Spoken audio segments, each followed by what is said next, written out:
What's up, guys? It's Brute Force Brigade coming at you with another Idle Heroes tips and tricks. I just kind of want to do a quick video over the Celestial Islands.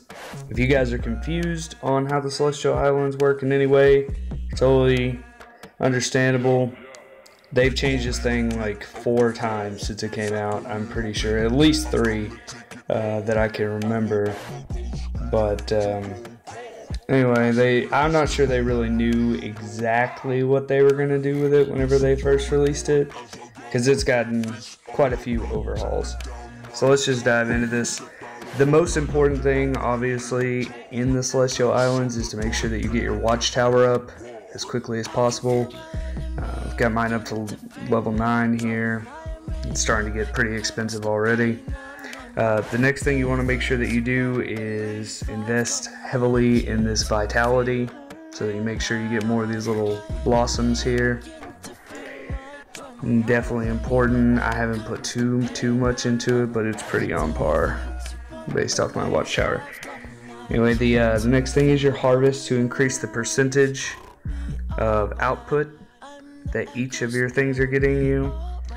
And then personally, I invested in the attack bonus just to do more damage to the bosses and such islands. This actually, unlike in the guild tech tree, does not go towards the entire game, if I'm not mistaken. It only goes towards the islands themselves. And so I don't know if you really want to invest in the speed. Definitely would get the HP when you get a chance, just to kind of make your people a little more, your characters a little more beefy. And over here you see I've got 2 of the gem slots here, just to kind of get some extra gems for the day. You definitely want to check these pretty frequently, because once they fill up to 17, they're not going to keep mining for you. And then I have 1 of the gold, which I've actually managed to accumulate quite a bit of gold. Pretty good at conserving that. Just at 600 million. I actually just started a new guild, so I think I've invested 89 million in that. It didn't really hurt me too badly. I've heard a lot of people want to invest in the dust. I also have not had very much trouble with dust. I think I have quite a bit of dust. Apparently it's really scarce. I have 260,000. I've got some pretty decent gems on my guy's hero gems, whatever you want to call it. He's not too high, but I got some maxed out. You get this extra with the 3 abilities there, but it kind of hits the attack a little bit. I'm waiting for that next gem to come out before I max all those out. Anyway, back over to the Celestial Island here. When we actually go into the expedition here, this is the part that they have changed a ridiculous amount of times, in my opinion. I know at one point there was really, the islands just reset every 12 hours. There wasn't really any reason to rush to get them because it didn't lock them out. There wasn't very much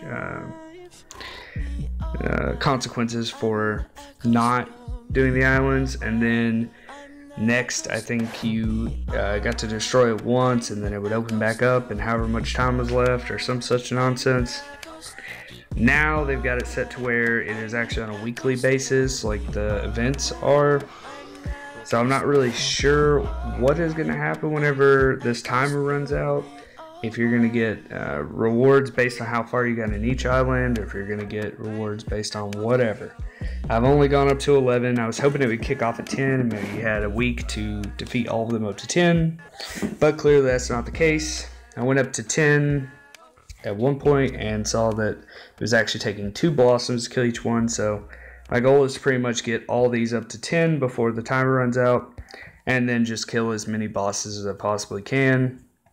I've reached the point, looks like I have killed 13, and this is the 14th, I think that's how that goes, of these bosses, and they're actually getting pretty hard to kill. I think last time I had to invest 15, maybe 12, 15, somewhere in there, blossoms in order to kill this bad boy. So gonna keep kind of chipping away at that. And something else that they have now is each time that you defeat these little islands, you get a chest, whereas before I think it was a chance to get a chest. Like, you might get one, you might not.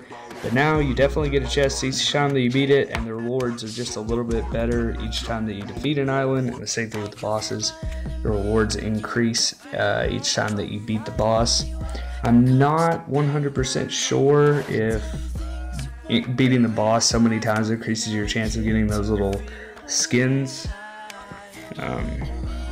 But that would be pretty cool. The higher you get, the better chance you get of pulling a skin. So we will have to see what happens on these whenever this little timer runs out and see how they're going to split that up, or if there's any reward at all. By the time you guys watch this video, they may have changed it already completely, maybe even a couple of times, so this video may be completely irrelevant by the time you see it. But for right now, this is what they've got going on with the Celestial Islands. Hope this video helped you guys. This is Brute Force Brigade with Idle Heroes Tips and Tricks. You guys have a good day.